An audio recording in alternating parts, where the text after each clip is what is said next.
डेरा ब्यास पंजाब, इनका बहुत बड़ा केंद्र है। राधा स्वामी मिशन का नाम आप सुने होंगे, जैसे आपका जय गुरुदेव मिशन, हमसे आपसे पुराना मिशन राधा स्वामी मिशन। जब महारानी लक्ष्मीबाई की क्रांति 1857 में झांसी में अगड़ाई ले रही थी, तो राधा स्वामी मिशन आगरे शहर के पन्नी गली में उसका डेवलप यानी विकास हो रहा था। यानी अंग्रेजों के राज में राधा स्वामी मिशन भारत में इस शाश्वत सनातन धर्म के प्रचार में, शाकाहारी धर्म के प्रचार में, उनका भी शाकाहारी धर्म, यही संत मत का सनातन। अब जय गुरुदेव मिशन तो थोड़ा बहुत बाद में आया। इनका सबसे बड़ा केंद्र बना पंजाब में, ब्यास नदी के किनारे, दरिया ब्यास के किनारे उनका आश्रम है। डेरा ब्यास पंजाब बोला जाता। कभी आप उधर जाओ, ये बिल्कुल अमृतसर लुधियाना के बीच में आप निकलोगे, बीच में ब्यास नदी, बड़ा भारी आश्रम, इतना सुंदर, इतना साफ सुथरा, एक इंच जमीन आपको कच्ची नहीं मिली, कई किलोमीटर में। वैसे अपना मथुरा आश्रम तो बहुत बड़ा है, लेकिन स्वच्छता सफाई के मामले में राधा स्वामी मिशन बहुत सुंदर लगता है। तो बहुत पुराना, बहुत कुछ बन चुका है। वहाँ हवाई अड्डे भी बन गए, उनके पास जहाजें भी रहती, देख करके आपका दिल खुश हो जाएगा। और अपने मथुरा का आश्रम कभी बन रहा है, धीरे धीरे धीरे धीरे, कहीं ये दिक्कत, कहीं ये दिक्कत, कहीं ये दिक्कत, तमाम जगह अच्छी कच्ची पड़ी है। देखो आपके लिए टीन सेट भी नहीं बन पाया कि सत्संग सुन सको, उसमें भी दिक्कतें अभी पड़ी हुई। लेकिन वहाँ बड़े बड़े टीन सेट, तो लाखों लाख आदमी बैठकर छाया में सत्संग सुन सकते हैं। ये राधा स्वामी मिशन पंजाब में ब्यास दरिया के किनारे बना है। इसकी नींव बाबा जयमल सिंह ने डाली। इन्हीं के शिष्य हैं बाबू सावंत सिंह जी महाराज। ये फौज में अंग्रेजी राज में एग्जीक्यूटिव इंजीनियर थे, लेकिन गुरु महाराज की दया से बाबा जयमल सिंह के चरणों में शिष्य बन गए। इतने पढ़े लिखे विद्वान आदमी, देखो उन्होंने भजन किया, भक्ति किया, सेवा की, और आगे चल करके इतनी बड़ी तरक्की किए कि बाबा जयमल सिंह के बाद डेरा ब्यास राधा स्वामी गद्दी पर, गुरु गद्दी पर विराजमान हुए। इसी गुरु साहिबान के जमाने का एक किस्सा है। इनके एक शिष्य थे, वो आश्रम में रहकर बड़ी सेवा किया कर, कई साल, कई बरस तक सेवा की। आश्रम में आटा चक्की आ गई तो उसको चलाना, आटा बनाना, और भी तमाम प्रकार की सेवा। लेकिन एक दिन ऐसा हुआ, किसी से थोड़ा झगड़ा हुआ, दो सत्संगों में झगड़ा हुआ, इनसे और किसी और से। और झगड़े में इनको किसी ने कुछ कहा। संयोग से बाबू सावंत सिंह जी महाराज वहाँ मौजूद थे, लेकिन गुरु साहिब कुछ बोले नहीं, चुपचाप देख रहे, दोनों झगड़ रहे। अब इनको इतनी ग्लानि हुई, भाई मान लो उसने मुझको कुछ कहा, कोई बात नहीं, मैं आश्रम का सबसे इतना पुराना श्रेष्ठ सत्संगी सेवादार, और अभी कल सत्संग में आया और आश्रम में मुझको गाली दिया, ये किया, चलो इसकी भी कोई बात नहीं, लेकिन गुरु साहिब कुछ नहीं बोले। बस इसी बात की उनको ठेस लगी। कम से कम गुरु महाराज को तो बोलना है, डांटना चाहिए था। तो हमारे इतने पुराने सत्संगी को क्या कह रहे थे। लेकिन अब सदगुरु की मौत, क्या देखो ऑपरेशन करना था। अब इसी बात पर नाराज होकर वो आश्रम छोड़कर, बहुत मनाया लोगों ने, लेकिन आश्रम छोड़कर ही चले गए। और इतने बुरे जा करके फंसे, गांव में जब गए तो गलत संगत में आकर शराब पीने लगे, मांस खाने लगे, फिर लौट करके आश्रम में कभी आए ही नहीं। थोड़े दिन के बाद उनको बीमारी लग गई। और जब आदमी सत्संगी होकर मांस खाने लगेगा, शराब पिएगा, बीमार हो, सजा मिलेगी। बड़ी जल्दी जवानी में बीमार हुए और देखते देखते 6 महीना में बीता, मर भी गए। भरी जवानी में उनकी मौत हो गई। मरने के बाद उनको देखो कुत्ते का जन्म मिल गया। कुत्ते, यानी एक सत्संगी नामदानी को कुत्ते का जन्म मिल गया। लेकिन भाग देखो नामदान की महिमा, वो भटकते भटकते आश्रम में आ गए।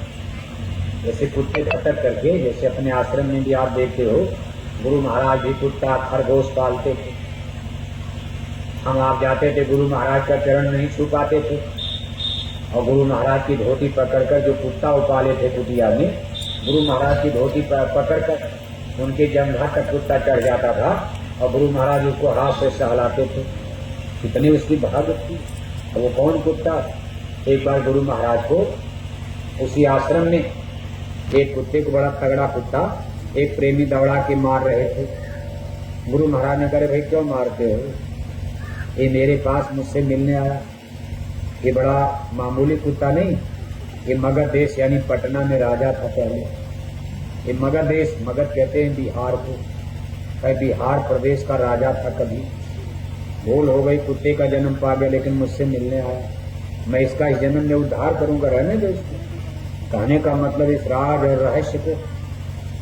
तो देखो आप, वो कुत्ता भटकते भटकते डेरा व्यास आश्रम में आ गया। जब आश्रम में आया तो गुरु साहब के सामने दृष्टि पड़ी। गुरु साहब उसको सहलाने लगे, अपने कुटिया में ही रख लिया। तो अंतर्यामी मेरा भगत पे आ गया, नहीं आदमी बनकर आया। आदमी में तो भाग गया अहंकार में झगड़ा करके, अब कुत्ता बनकर तो आ गया। पालने लगे अपना प्रसाद, आश्रम का प्रसाद, खाना पीना, संस्कार बनने लगा। और गुरु महाराज उसको इतना मानने लगे, पालतू कुत्ता कुटिया का बन गया। जब गुरु साहिब निकलते थे, गाड़ी के आगे पीछे दौड़ता था। गुरु साहब को पकड़कर और उनके कुर्ते को पकड़कर और चढ़ जाता था उनके जंघे पर। गुरु साहिब बड़ा प्यार देते थे, दूध पिलाते थे, अपने हाथ से रोटी खिलाते थे। अब लोग सोचते थे कुत्ते को खिला रहे, कुत्ते बने हो तो सत्संगी था, गुरु का शिष्य था, गुरु की पवित्र आत्मा थी। एक दिन संजोग से उनको कहीं सत्संग में जाना, गाड़ी दौड़ाए, तब तक कुत्ता दौड़ के आगे आ गया और गाड़ी के पहिया के नीचे आ गया। उसके सीने पर, चेस्ट पर गाड़ी चढ़ गई। वो घायल हो गया तड़प करके और खून फेंक दिया मुंह से। गुरु साहिब के लिए को सत्संग की देरी, अब इस कुत्ते को जरा देखना, हमको देर हो जाएगी, हम जा रहे, शाम को आएंगे तो देखा जाएगा, जरा इसको दवा ववा दे देना। गुरु साहिब कहकर गए, थोड़ी दूर गए, इधर कुत्ता मर गया। अब उसकी दवाई क्या करना? सत्संगियों ने सोचा कुत्ता है, उठा करके आश्रम की बाउंड्री के बगल में दरिया व्यास नदी बहती थी, उन लोगों ले जा करके झाड़ में नदी के किनारे फेंक दिया। शाम को जब गुरु साहिब आए, आते ही पहले पूछ रहे हैं कि भाई मेरे कुत्ते का क्या हुआ? सत्संगियों का गुरु महाराज वो तो मर गया। कहा मरने के बाद क्या हुआ? कहा उसको तो हम लोगों ने आश्रम की बाउंड्री के बाहर नदी के किनारे झाड़ में फेंक दिया। गुरु महाराज बड़ा बिगड़े, अरे मैंने कहा था मैं आऊंगा तब बताऊंगा, तुम लोगों ने फेंक दिया, जाओ। तुरंत कुत्ते को मंगाया और उसके सर पर हाथ रखा, जैसे कोई अपने औलाद के लिए रोता। गुरु साहिब की आंखों में आंसू आता।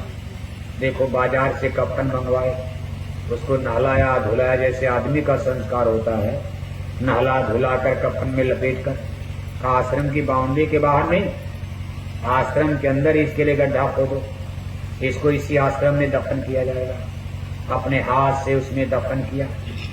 इसके बाद वहीं बैठ करके उस कुत्ते की समाधि पर, जहाँ उसको दफन किया कब्र पर, थोड़ी देर तक गुरु जी की आंखों में आंसू रहा।